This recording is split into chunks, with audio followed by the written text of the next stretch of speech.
Pai do Senhor, povo de Deus, mais uma vez eu, pastor evangelista Douglas Lobato, quero compartilhar com você algo muito forte da parte de Deus, uma palavra que tem trazido para a minha vida um despertamento muito grande, um motivo de se confrontar a si próprio a respeito do reino de Deus, a respeito do que é realmente o reino de Deus. O reino de Deus ele é um reino misterioso.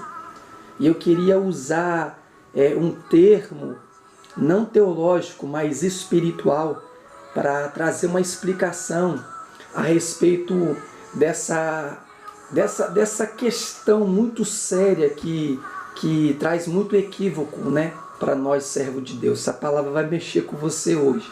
Amém? Vou dividir ela em 3 partes, porque vai ser necessário. Veja bem, em um dos livros, segundo escreveu o nosso irmão Mateus, no capítulo de número 17, o verso de número 24, diz assim, escuta isso que vai ser forte.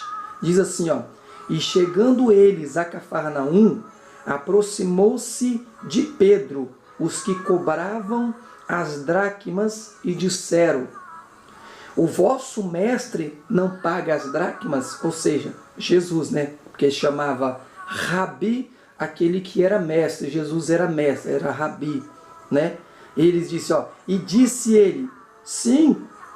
E entrando em casa, Jesus lhe antecipou dizendo, ou seja, Jesus recebeu uma revelação, já interrogou logo Pedro dizendo, entrando em casa, Jesus lhes disse, antecipando, dizendo, que te parece, Simão? Já exclamou logo, já fez logo uma pergunta.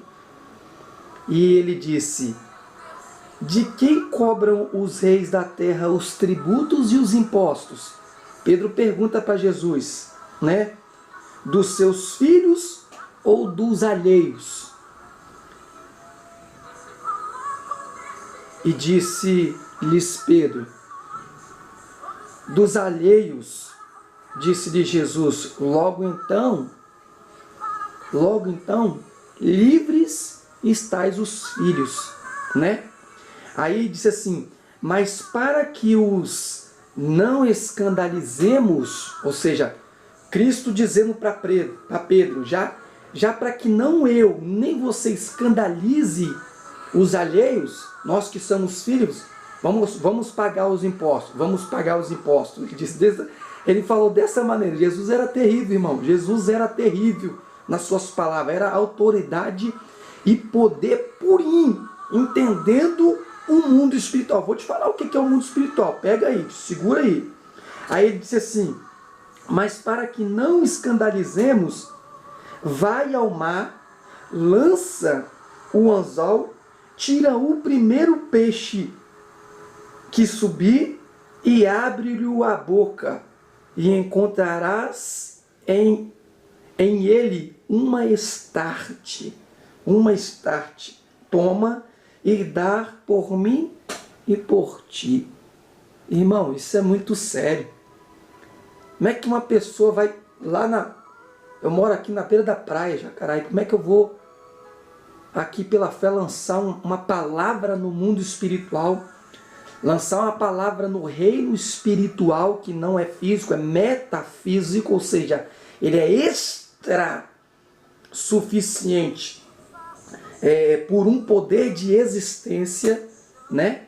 E aí eu vou ali no mar, ali, vou lançar um anzol e vou pescar um peixe, e vai estar ali uma dracma, uma moeda de R$1, uma nota de R$100, e eu vou pagar um tributo aí, seja a Excelsa, Cezan, seja o banco, seja quem for. Como, irmão? Como que nós explicamos isso? Eu vou te explicar isso aqui agora. Deixa eu ler algo para você. O que é o mundo espiritual, irmão? Eu estava escrevendo aqui, Deus falou isso comigo. O que é o mundo espiritual?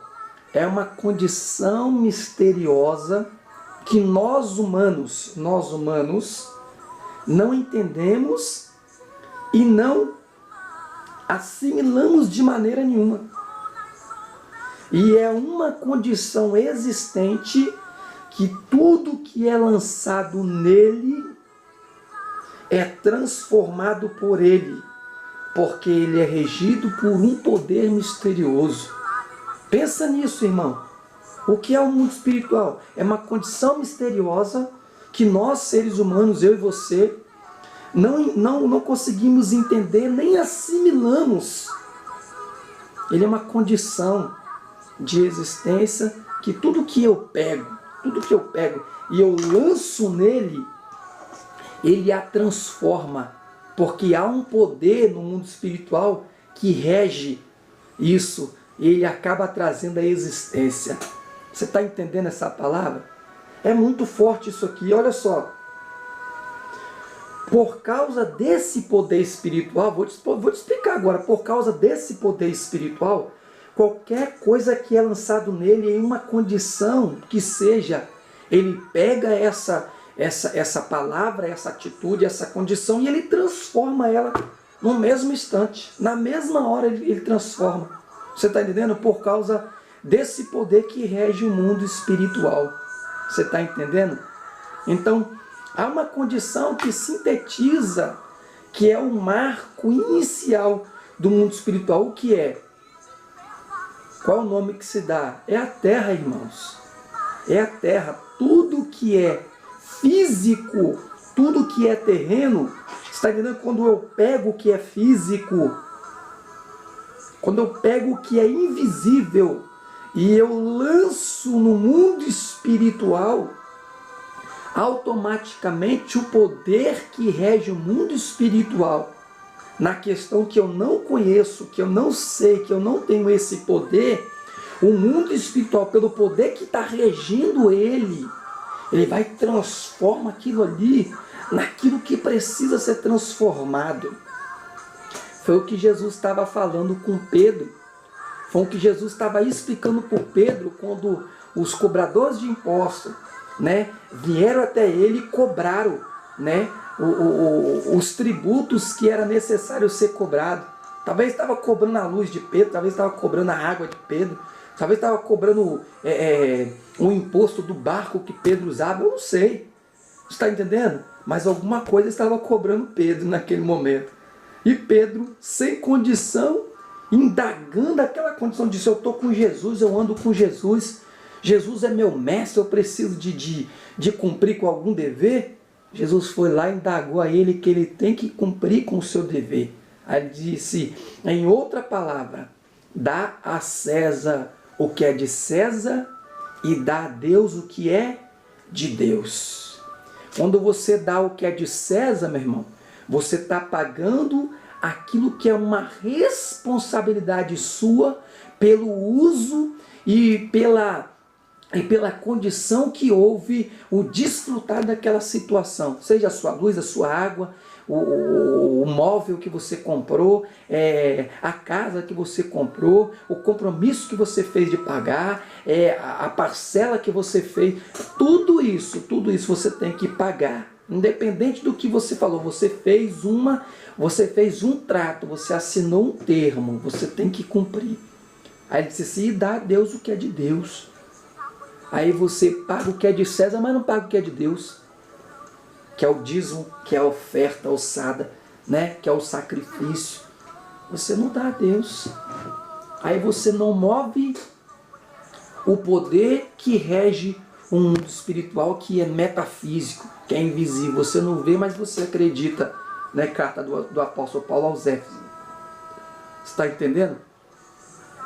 Então, meu irmão, foi exatamente essa palavra que Cristo bombardeou. Você está entendendo? O reino de Roma, na época em que ele pregava o Evangelho. Então a minha proposta é você fazer isso.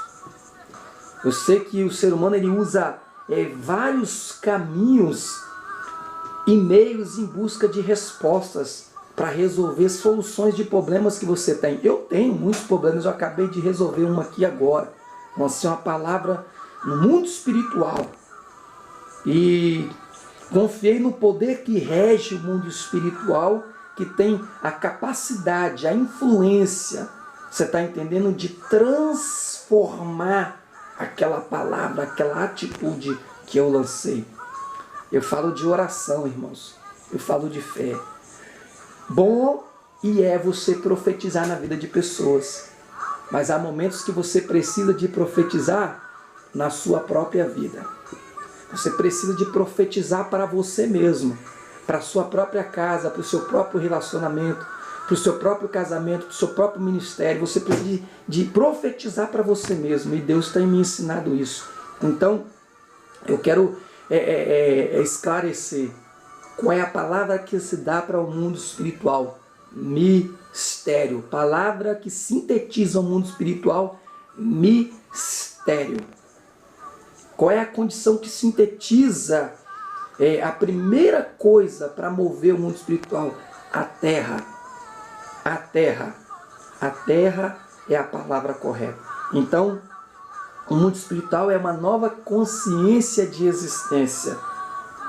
O mundo espiritual é uma nova consciência de existência. Quando Cristo disse: mas para que nós, Pedro, não venhamos escandalizar, né, os nossos irmãos, vai lá no mar, lança a rede, lança a vara. Ele está dizendo assim: vai lá, dobra o joelho, meu filho. No mundo espiritual, entra, ora a Deus, lança uma palavra de fé no mundo espiritual, que é mistério.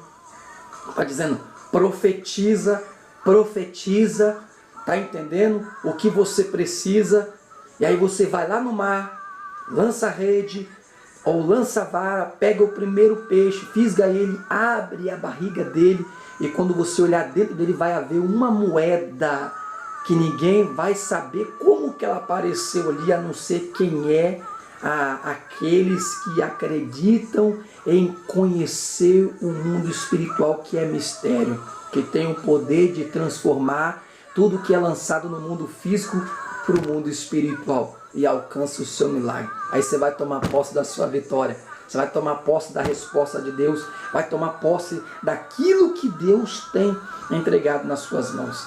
Amém? Fica essa palavra aí. Mateus capítulo 17, verso de número 24. Ele disse: mas para que nós não os escandalizemos, vai ao mar, lança um anzol, tira o primeiro peixe que subir, e abre-lhe a boca, e encontrarás uma estarte. Toma e dá-te por mim e por ti. Amém? Toda vez que Deus fizer um milagre, o próprio Cristo, a influência do poder, que é o Espírito Santo, meu filho, atuando no mundo metafísico, que é o mundo de mistério, o mundo espiritual, e o poder que rege ele pelo Espírito de Deus, que é Deus, ele vai estar junto, na mesma condição, na mesma honra. Toma posse da sua vitória, toma posse do seu milagre. Deus abençoe, fique na paz. Pastor Evangelista Douglas, com essa palavra de influência, de poder para a sua vida. Um abraço, fique com Deus.